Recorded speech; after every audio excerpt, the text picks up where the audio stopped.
देख के रानी तोर चेहरा चंदा घलऊ शर्मा गे रे। देख के रानी तोर चेहरा चंदा घलऊ शर्मा गे रे।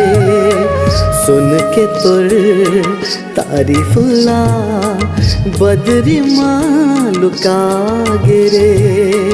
आ दोनों पंख लगा के उड़बा नील गगन माँ।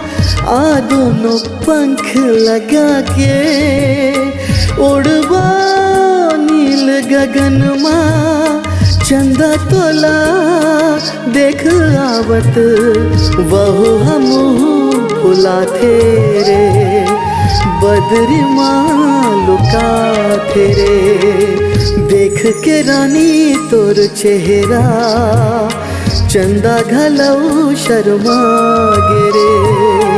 देख के रानी तोर चेहरा चंदा घलऊ शर्मा गे रे।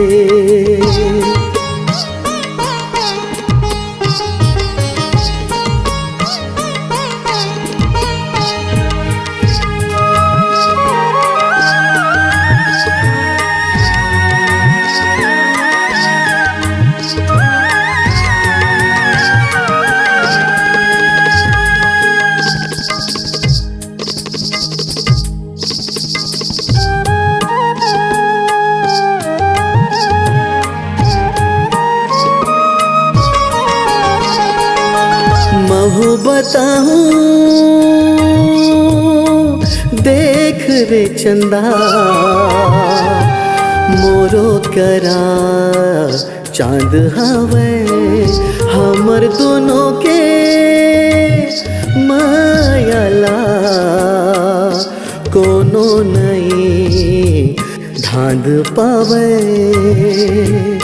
सुन के तोर तारीफ ला बदरी माँ लुका गे रे। देख के रानी तोर चेहरा चंदा घलऊ शर्मा गे रे। अपन आप लाखो सत वहु हा पछता गे रे। अपन आप लाखो सत वहु हा पछता गे रे।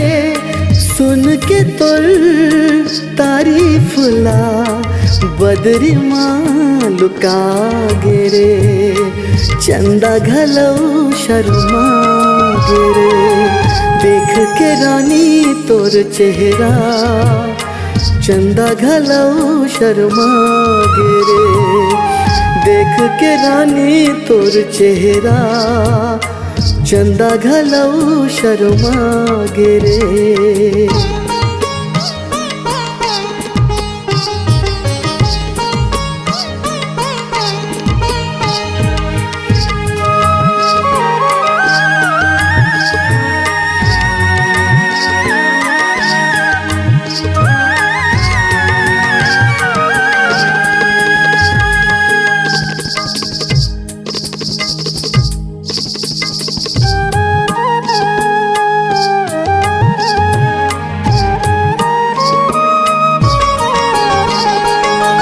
कोयली कस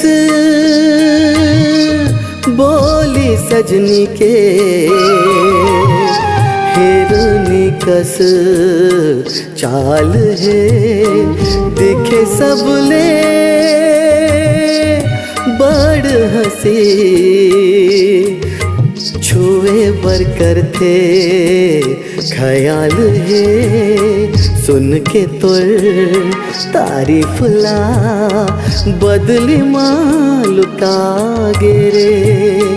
देख के रानी तोर चेहरा चंदा घलऊ शर्मा गे रे।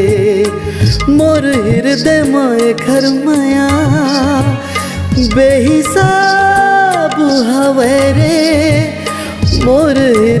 माए घर मया बेहिसाब हवे रे सुन के तोर तारीफ ला बदली माल का गिरे चंदा घलो शर्मा गिरे देख के रानी तोर चेहरा चंदा घलो शर्मा गिरे बदली माल का गिरे चंदा घलो शर्मा गिरे बदरी माल का गिरे चंदा घलो शर्मा गिरे।